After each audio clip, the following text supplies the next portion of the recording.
Okay, are we back on? Okay. What I did is I ran over to the car, or I had my assistant run over to the car, and she picked up the key. Just stick the key in there. If this is even the key. You sure this is the key? There should be one on it. There's one on each album. Just the Be that one.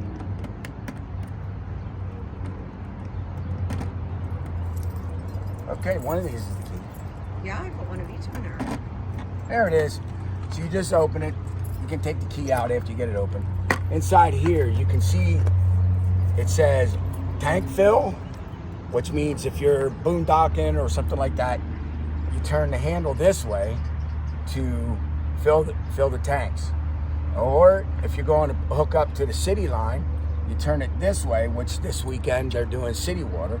So at this point, they put it there, and then they hook the hose to this line right here. Then that hose goes to the campground water.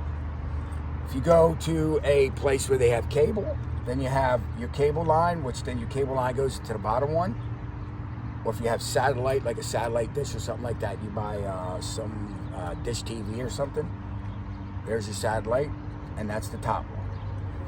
If you're getting ready to flush the tank, what you do is you take the hose off of this one, you put it into this one, tighten it up, turn it on, and it spins something inside the tank, in the black tank.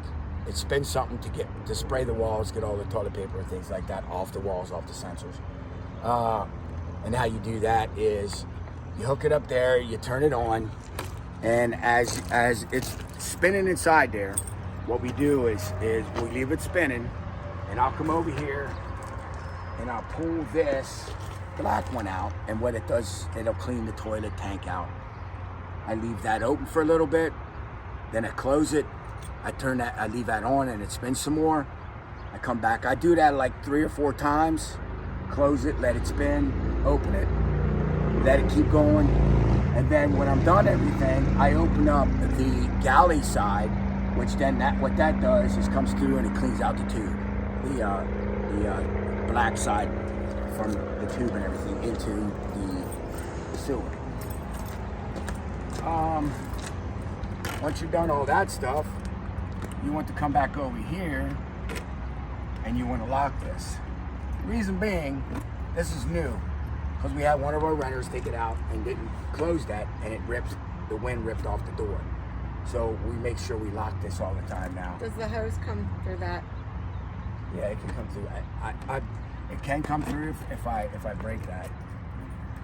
If I break this, I can have it come through. Well, I can slide that over like that. Oh, okay. I didn't know that. Slide that over like that. Oh, nice. And when you put the hose on, you can put the hose on, like and then you can take this. It still needs more than that.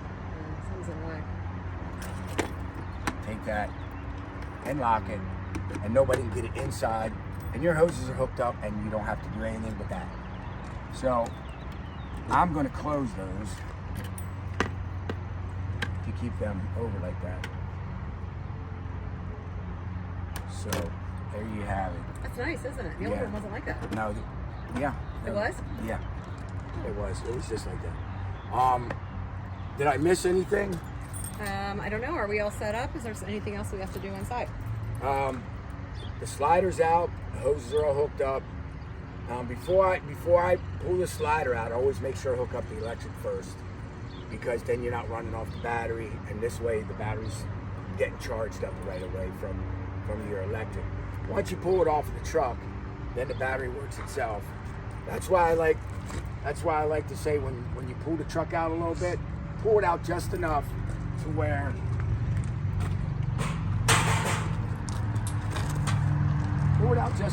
this is still hooked up to the truck, and then this will work a lot better. That's why I was trying to get her to pull out just a little bit so I could keep this hooked up. This way you're getting power from your vehicle to go up and down, instead of using the battery, which is right there, to work this, which this works pretty good when you keep it hooked up to the truck. Did you want to show them how the propane works while we're here? Yeah, we can do that. Here. Right.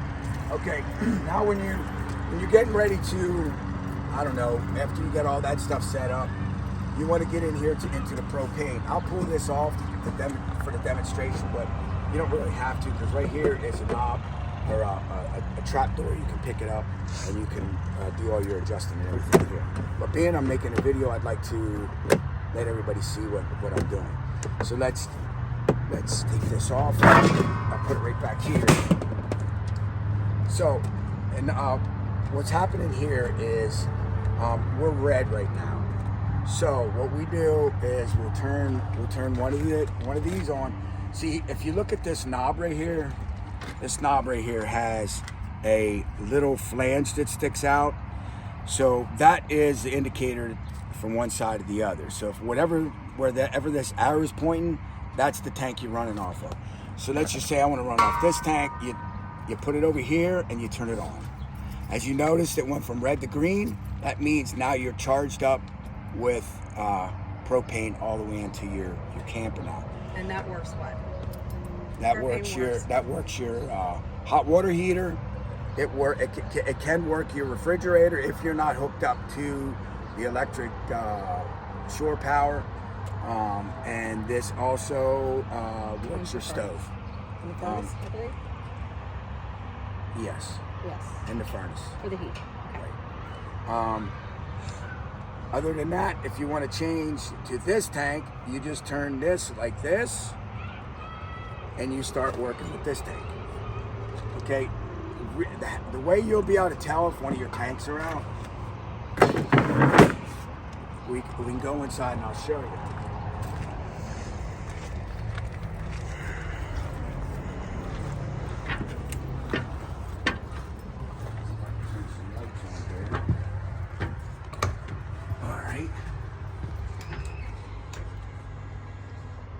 Battery's a little low right now. So over here, on this right here, I got a light on my phone. I'll turn it on.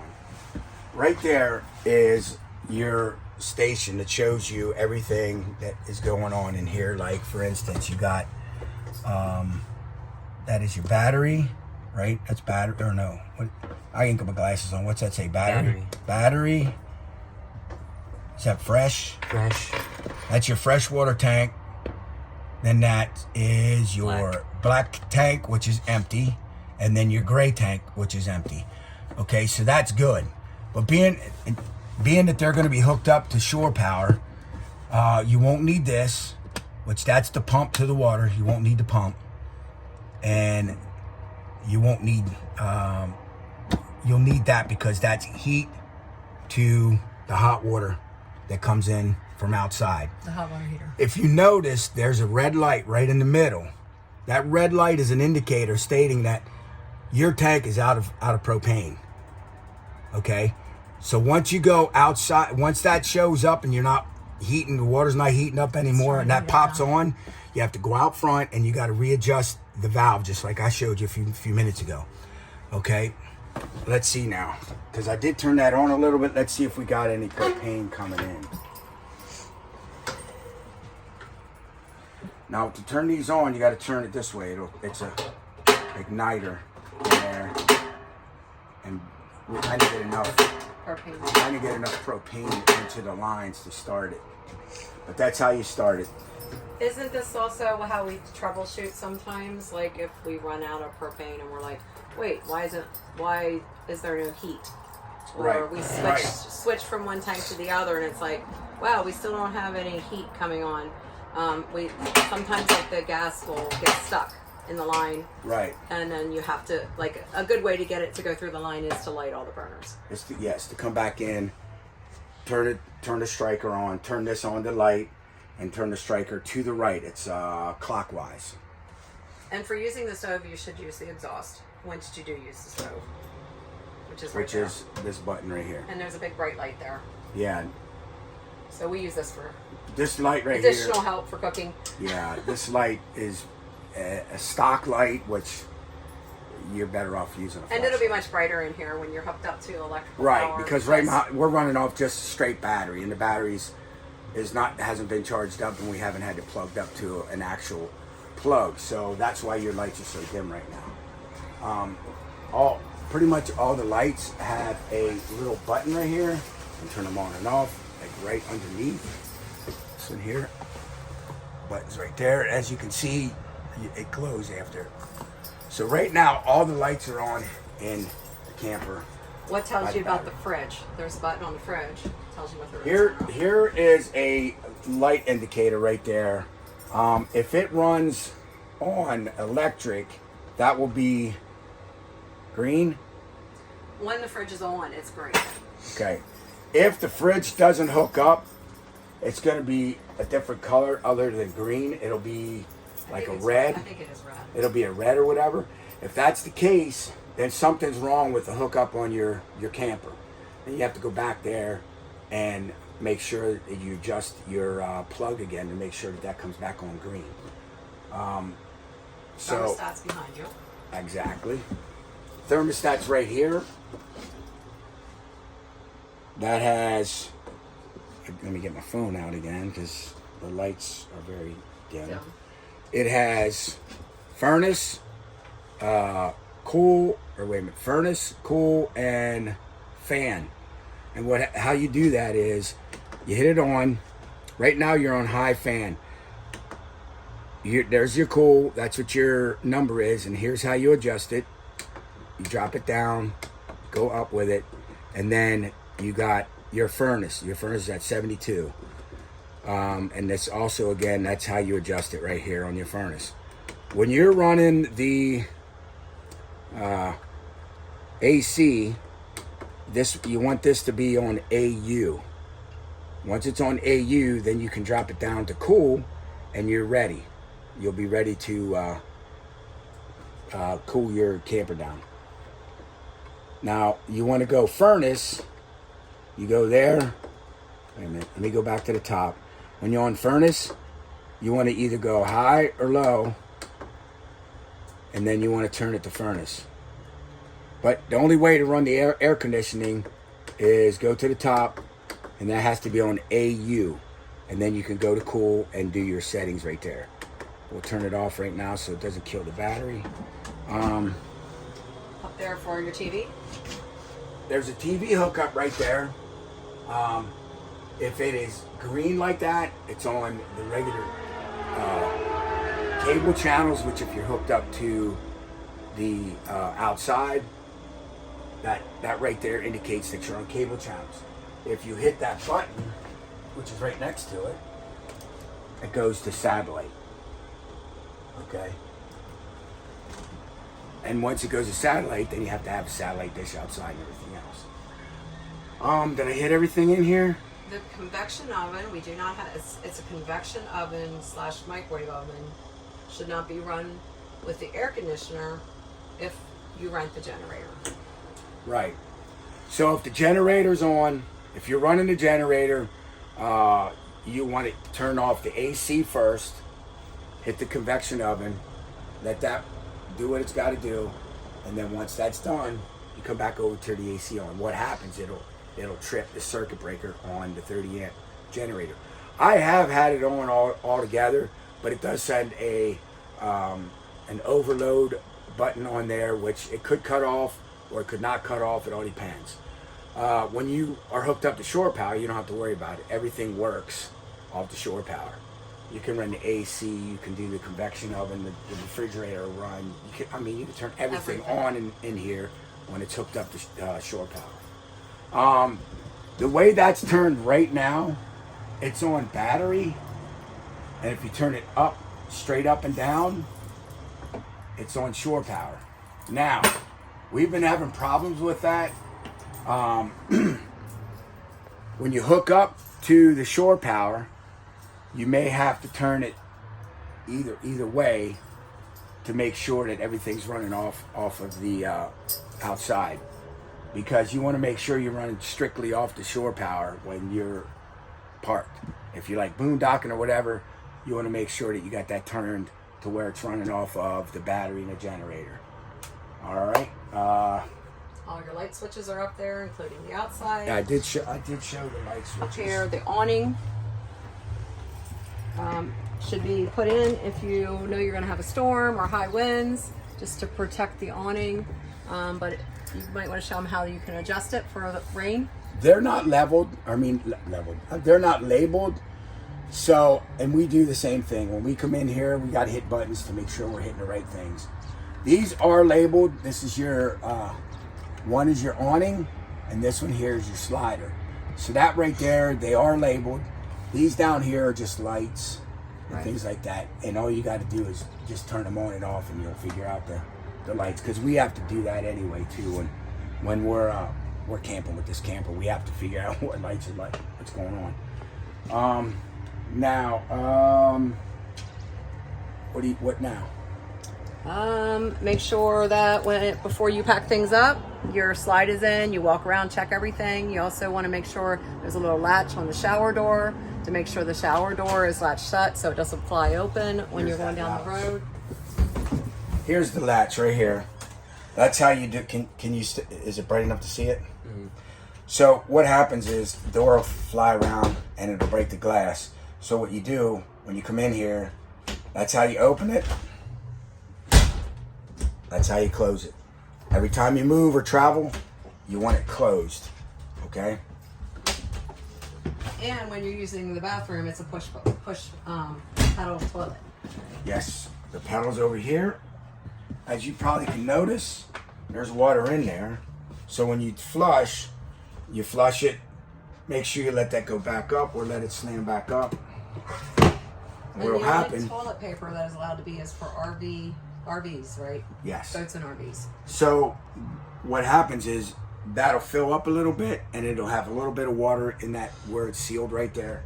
So you don't have to worry about when you get in there, everything sticking to the toilet paper sticking to the side. Yeah. Okay, RVs all per day to get you guys started. There's storage under the bed. You don't need to go see that, but No. there is storage under the bed. You'll find the kitchen table under there, which goes in front of the couch, which is actually a futon that you can fold down if you need to sleep somebody extra there. Now I do want to point out a few things out here. This right here, when it is running hot water, you need to probably keep little kids away from it because it gets very hot. I still don't understand why they put it right by the grab handle, but this right here, when it runs for the water, and you'll hear it kick in because it'll sound like a furnace in your basement. It'll kick in, and then this right here, it'll blow hot air out of here, and this gets very, very hot. This right here, when your heat's on, this also is your exhaust for your heater inside. That gets very hot. I still don't know why they piped everything to the operating side, which would be where your awning and everything's at, is your operating side. Here is actually two 110 plug-ins that you can use for like lights or whatever you want to put outside here. Here is your cable hookup in case you want to put a TV outside. That's your cable hookup for the TV on this side of the camper. This is right here is the back of the refrigerator. No need to get into that if you know it's that would be only for me and a tech that would be getting into that. Other than that, I think that When the awning's out, it's real easy to tilt it for rain that it runs off. You just have to pick which side you want it to run off for the awning, and you just pull down on the bar. When you put the awning back in using that button that we showed you inside, you don't need to adjust the bars. You It just push the automatically button, goes it'll back in. automatically adjust the bars when you roll it back in. But just be careful with wind and thunderstorms and things like that. We just don't want you to lose your awning while you're out with us. let me think. Did I miss anything? Did you show them we have provide hoses in the underbelly of the Yeah. what we learned today? We're calling it the basement. Okay, right here, this is how you hook this up. You pull that out, and that holds the door for you. There's stuff in here, like here's another block for up front. That's to chain up the. This is to chain the generator, which If we're you not. rent a generator. We don't need that right now. Here's other blocks in here too. If something needs to be a little higher or a little whatever, you know, if one side's a little lower, we provide I think two there's two hoses. hoses. Yeah, The green one and a white one. and a white one back there. There's also an extension cord in here. And shower, I believe. Shower hose. And here is the shower hose that goes on the other side. If you take your kids to the beach and you don't want sand inside. Right. So that over there hooks up to the middle of those two knobs, and then you have a shower outside. I think we've pretty much covered everything. I think we did. Yeah, so if you like our video, please subscribe to our video and share it. And if you have any questions, comments, something we missed that you saw in the video, please let us know, and we will answer your questions to the best of our ability. Thanks for watching.